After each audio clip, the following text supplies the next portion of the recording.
Welcome to Keto Coaching with Keisha. I am Keisha, your certified ketogenic coach. Please take a moment and subscribe, like, and share this video. Hi everyone, today's discussion is actually going to be on a topic that I've been asked about several times. It doesn't happen to everyone, but I have been asked about it enough to know that it does happen to some people, and it can be common, not too common, but it can happen with those who are on a ketogenic lifestyle, and that is hair loss. So for most of us, we really care about our hair, and we're very concerned when we're losing hair, and especially if it's large amounts of hair. Now, we're feeling good and we're loving the changes that are happening to our bodies while we're on a ketogenic lifestyle, but the fact that we're losing hair, some of us, not all of us, but some of us could be losing hair, that would be enough to really stress you.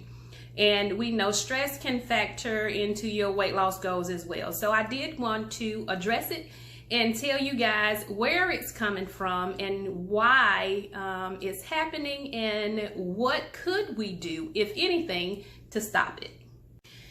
Now, there could be two reasons for the hair loss on a ketogenic lifestyle. One could be the lack of protein, so you aren't meeting your proteins, and the other thing could be that you are actually experiencing rapid weight loss. So let's address the protein first. A lot of times when we're on a ketogenic lifestyle, one of the things we know we should be doing really is tracking our macros. And you should actually try to meet your protein goals that are suggested in your macros when you calculate what they should be. So meeting your protein is actually going to make sure that you aren't burning muscle. So you want to make sure that you aren't burning muscle, but it also going to give your hair follicles what they need to stimulate and continue to produce growth of hair. So if you aren't meeting your protein, that could very well be a reason why you're losing hair on a ketogenic lifestyle. So that's another reason why it's important for you to track your macros, so you can make sure that you're meeting these protein goals, and so that you're not sacrificing your weight loss with losing muscle, and of course you don't want to lose any hair. The other reason could be that you're experiencing rapid weight loss. A lot of us on keto notice that when we go on a ketogenic lifestyle, we lose the weight pretty quickly. That's one of the reasons we love it so much. And even though you're losing the weight and you're feeling good, because we know a ketogenic lifestyle also gives us this euphoric type feeling. So we're feeling amazing. We aren't really stressed mentally, but because our bodies may not know necessarily on the inside what we're doing, because there's not a conversation that goes on with you and your body and you're telling it, okay, we're getting ready to do a ketogenic lifestyle, you don't have to worry, we're doing something different, and it's planned. That's not a discussion that happens between you and your body. So even though you're feeling good and you aren't stressed mentally, because the ketogenic lifestyle for most of us is a lot different than what we've normally been eating, our bodies could be stressed on the inside. So when it's stressing on the inside because it doesn't know what's going on. So through this phase where our bodies are adapting to this ketogenic lifestyle, hair loss could occur for this reason. This could happen between months 3 through 6. And once it happens, we could become stressed when we're losing the hair. Now, are there some things we can do to prevent this? Maybe, maybe not. So there are several factors that depends on that, and of course everyone is different, so you'll need to really analyze your situation and see what's the best move for you. So some things you could be doing is, for one, like I said, making sure you're meeting your protein macros. There are some people who suggest that biotin helps. They swear by biotin. From my research, there are no proving test results that says biotin actually helps. So I'll let that be up to you. and because high levels of biotin could cause some adverse reactions, I do suggest that you run that by your physician if you plan on taking high levels of biotin.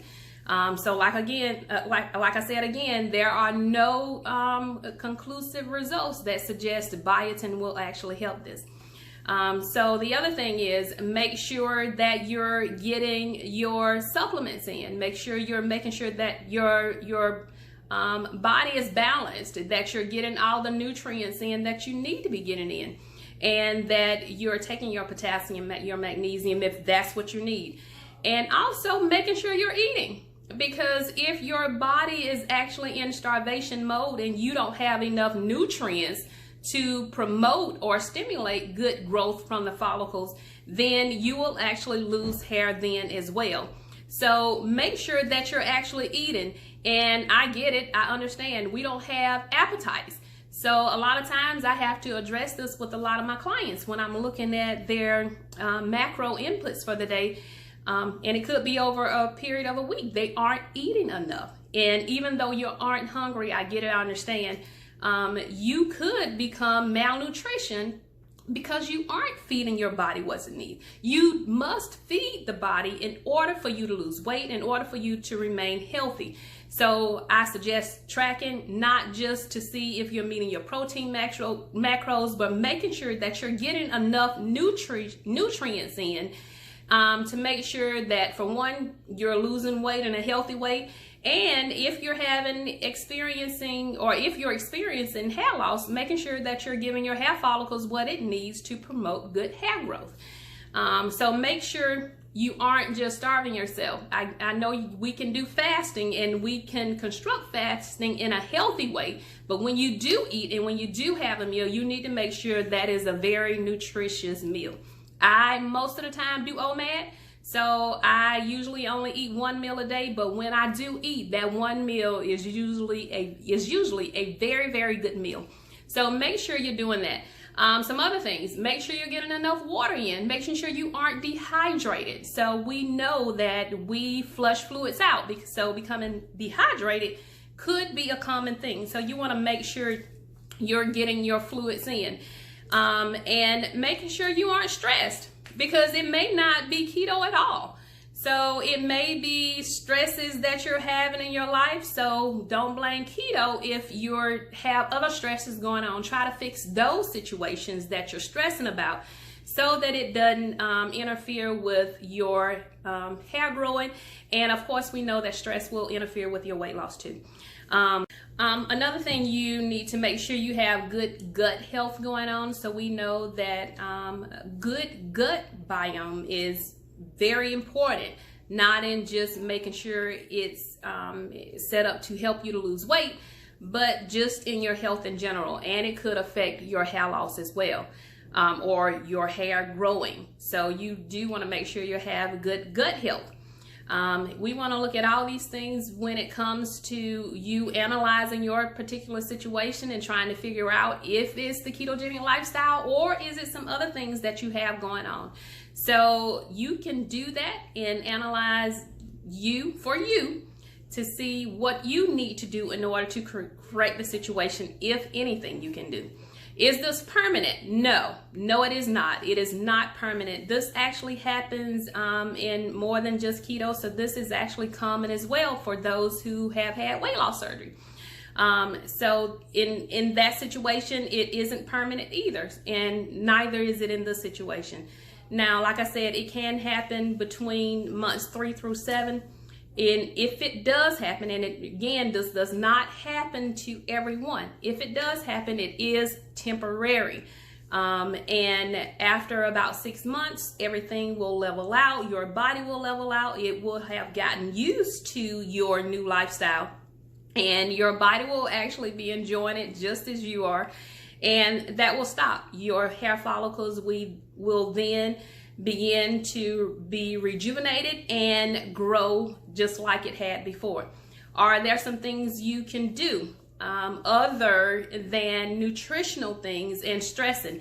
Yes, you can buy some over-the-counter meds such as Rogaine, things like that. You can also consult with your physician and ask him or her to prescribe something for you, a topical solution to place on your scalp that might will help. So like I said, these things are temporary. I do suggest you continue on if you experience this, because we know we're healing the inside, and a lot of this is a process that it takes for us to get to a place where we're healthy on the inside as well as the outside, and that includes our hair follicles too. So just keep ketoing on. Eventually it will stop.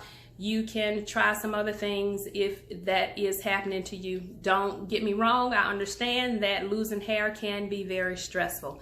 But there is no need for you to just wig out about it, no pun intended, but it will correct itself. So just continue on, making sure you get your nutrition in, making sure you're eating enough, making sure you're getting your protein in, and the situation will correct itself.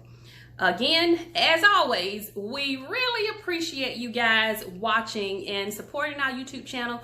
If you have not already, make sure you hit that subscribe button and also hit the bell. Hitting the bell will make sure that you get a notification every time we post new information. We do plan on continuing to share with others as we continue on the ketogenic lifestyle. If you have family and friends who are interested, share this on your social media pages so they can get good information and they can know what's causing some of the issues, if they're having any, or get some suggestions on a different way to do things, and they can take the guesswork out of it. So thanks for watching. Have a great day.